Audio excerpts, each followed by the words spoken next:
their prodigal daughter.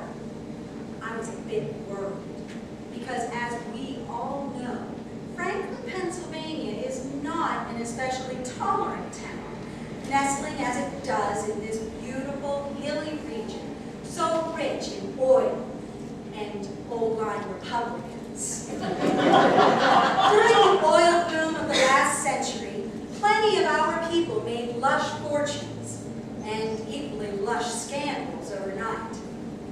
Part of that money still remains above the surface, although driving through town this afternoon, it seems now to be spread rather thinly over most of the population and concentrated in only a few choice spots.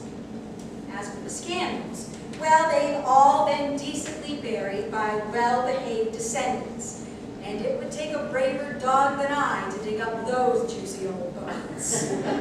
But then I'm not home to talk about any of those scandals today. No, today I've come to talk about the question I get asked more than any other. How did a girl with so much promise end up a New York City writer?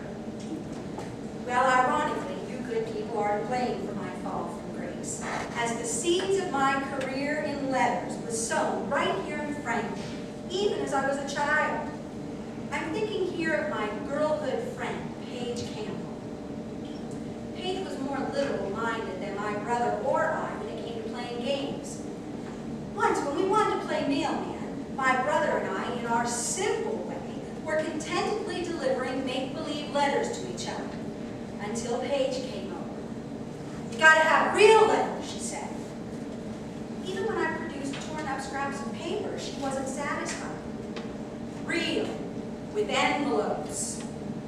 While Bobby and I were busily adjusting our minds to the idea of complete reality, Paige disappeared briefly and came back with a thick sheaf of scented letters tied with blue ribbon. Never occurred to me to ask where she got them. Fired by her contribution to the game, the two of us took the letters, with Bobby trailing behind, and stuck one in every mailbox on 16th Street. When all the letters were gone, we trotted around to our backyard to eat green apples and see who could make the worst face.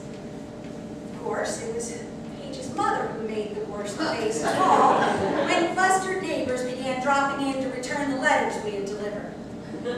Turned out they'd been written by Paige's father during their courtship and hidden in a bottom bureau drawer ever since. I gather that the neighbors had quite a lively time with their meal that day. As they dropped by that afternoon, one by one, all the women assured Mary and Campbell that they hadn't read anything aside from the beginning of the letters. I remember Mother telling Father. But you know